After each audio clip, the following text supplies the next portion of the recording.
So we are officially at the halfway point of the NFL season. Weeks 1 through 9 are in the past, and we have weeks 10 through 18 to look forward to, unless if you're a Panthers fan like myself. And I know I get on here all the time, especially in my weekly predictions, and say how fast this NFL season has just flown by, but it's truly unbelievable how we are already heading into week 10 of this season. And with it being mid-season, this is usually the time where there are a lot of evaluations being made on just the league as a whole. Certain teams and players, who's been disappointing, who's been surprising, who's living up to expectations, what have we learned, what are the biggest takeaways, all that stuff. And one of the biggest talks that goes on around mid-season is awards. And that is, of course, what this video is about, because I am going to be giving my winners for every major NFL award, all the official ones, your MVPs, your Defensive Player of the Years, and also a few fun ones on my end. But that's enough yapping. Let's get into these awards, starting off with the fun one, starting off with Breakout Player of the Year. I don't know why this award doesn't exist. I don't know why it's not an official award or something of this nature. Like, you would think Most Improved Player would be an award for the NFL. The NBA has it. Why does the NFL not have it? But for my Breakout Player of the Year, I have DaRon Bland, cornerback for the Dallas Cowboys. And let me tell you, as someone who watches a lot of Cowboys games because, well, they're always on TV, this man is an absolute dog. He has stepped up more than big time in the absence of Trayvon Diggs. Obviously, Trayvon Diggs, unfortunately, tearing his ACL very early in the season. But since then, DaRon Bland has filled in those shoes very well. He has taken on the role of the playmaking ball hawk for this Cowboys defense and has played it to a T. 4 interceptions on the season, 3 pick sixes, 10 passes defended, which is tied for 4th in the entire league. He's just been playing phenomenal.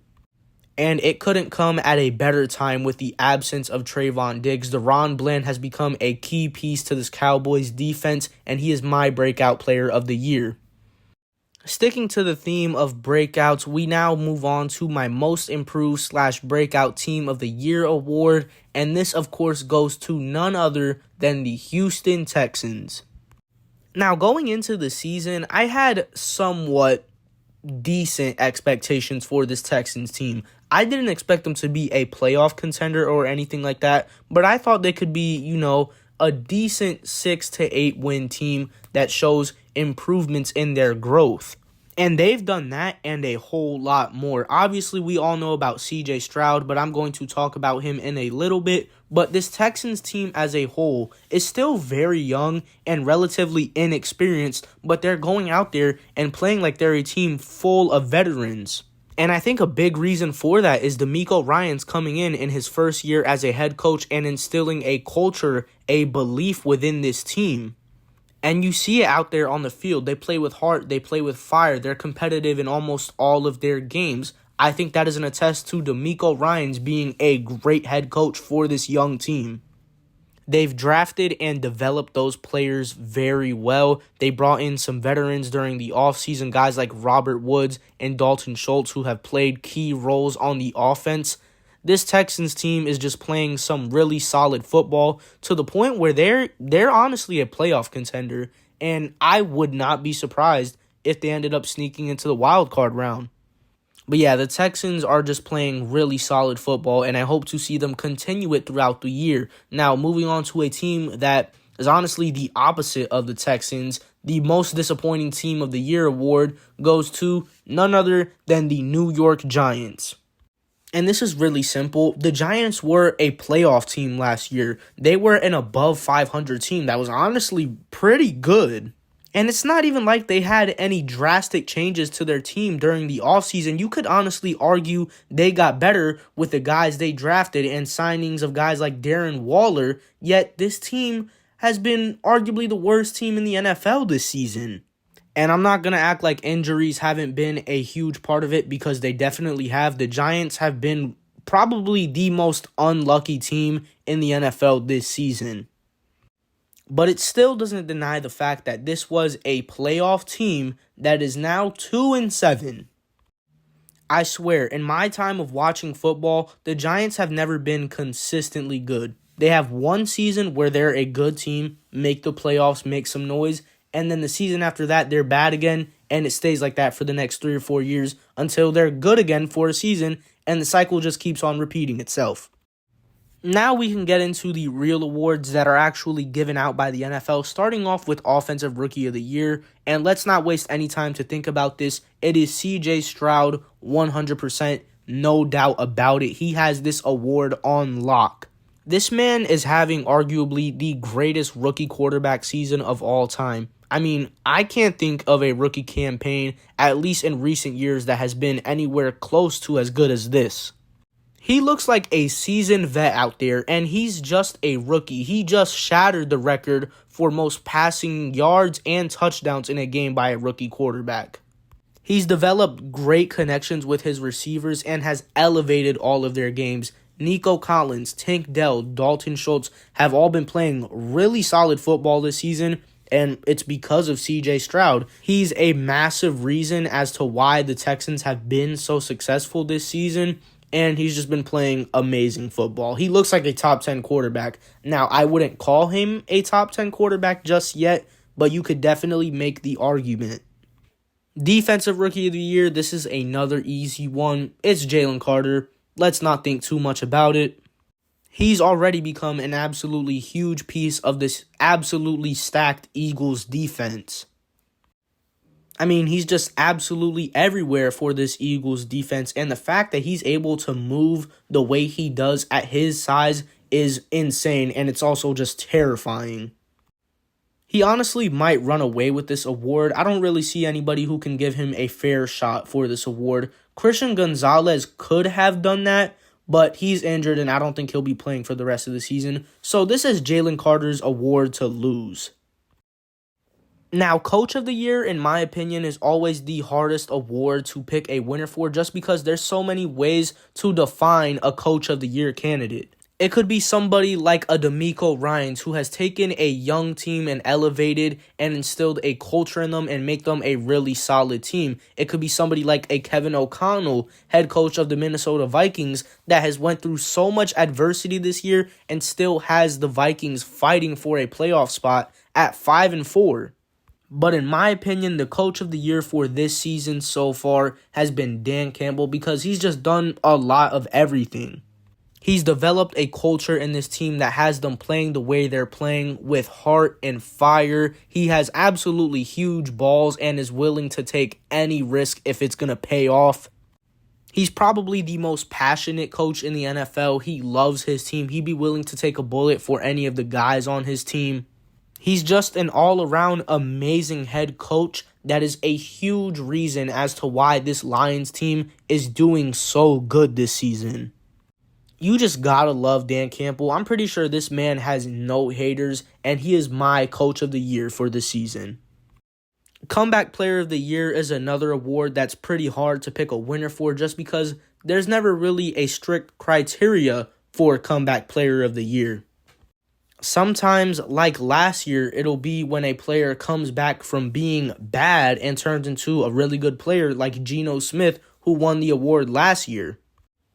Other times, it's when somebody is coming off of a really bad injury from the year before and they come back the season after and are playing really good football. This year, I think it's the latter of those two options because my Comeback Player of the Year is Breece Hall, who tore his ACL last year and less than a full year later is playing really good football and might be the only positive on this New York Jets offense. He's one of the most explosive backs in the league, averaging over 5 yards a carry, and remember, he's coming off of an ACL tear. The only thing you could really slight him for is his lack of touchdowns. He only has 2 on the season, but I think that's more of an attest to the Jets offense just struggling to get downfield more than it is Breece Hall not scoring touchdowns. Offensive Player of the Year, this might be the most obvious one, the easiest one yet. It is Tyreek Hill, and there is no other answer. You can try to make an argument for Christian McCaffrey, and yeah, if it wasn't for Tyreek Hill, he'd probably be the front runner for Offensive Player of the Year. But unfortunately for him, Tyreek Hill is having an absolutely insane season where he's putting up video game numbers. he's on pace for 2,000 yards this season. There is a strong chance he breaks the record for most receiving yards in a season, and if he does that, give him the award on the spot. The game he does it, give him Offensive Player of the Year. Now moving on to Defensive Player of the Year. The race for Defensive Player of the Year is absolutely insane. Right now, there are 4 guys that I would say have an extremely strong case for Defensive Player of the Year. Those 4 guys are Danielle Hunter, TJ Watt, Max Crosby, and Myles Garrett. I actually do not have a winner for this award. If I had to pick between one of these 4 guys to win this award right now, I don't have anybody. So you know what? Here's what I'm going to do. I'm not going to leave you guys with a cop-out answer and say, oh, all 4 of them are Defensive Player of the Year, because 4 people don't win one award. Instead, I'm going to use a very simple process of elimination system that, yes, is very flawed, but it's going to help me choose one of these players. Starting off with Danielle Hunter and Max Crosby, listen, both of these players have been playing absolutely amazing this season. However, when it comes to winning Defensive Player of the Year, you usually have to be on one of the best defenses in the league. Both Danielle Hunter and Max Crosby are on some of the worst defenses in the league. I know it's very stupid for me to do this the way I'm doing it, but I have to pick a player and I literally can't choose, so I have to do it like that. And then when it comes to Myles Garrett and TJ Watt, 2 players who are on some of the best defenses in the league. Oh, I will say this. The Browns defense is pretty significantly better than the Steelers defense this season. And I also think Myles Garrett is just having a tad bit better of an individual season as compared to TJ Watt. So my Defensive Player of the Year right now is Myles Garrett. I hate myself for deciding it like this, but I have a choice. Myles Garrett is my Defensive Player of the Year so far. And now time for the big one. Who do I think has been the MVP this season? My answer is Lamar Jackson. He's just been playing such great and efficient football that there's no way to really put it. He's leading the league in completion percentage at 71%. He has a phenomenal touchdown to interception ratio of 9-3. And the Ravens are arguably the best team in the AFC. Right now, they're sitting at 7-2 and have been whooping ass as of recently, beating teams like the Lions and the Seahawks by 30+. And that's honestly a big reason as to why Lamar's stats aren't too crazy at face value, because the Ravens just dominate teams where they don't need to pass the ball because they're dominating teams and they just run the ball. But Lamar has been the most consistent and efficient quarterback in the league this season. The Ravens are playing great football and winning a lot of games. And let me remind you, Lamar's weapons, while they're definitely better than they were in the past, are still not amazing. There have been a lot of games this season where his receivers have dropped multiple passes, and yet he's still managing to get it done and have an amazing season. Lamar Jackson is my MVP. And that's it for my NFL Midseason Awards. Let me know what you think I got right. Let me know what you think I got wrong. But yeah, that's all I got to say. Peace.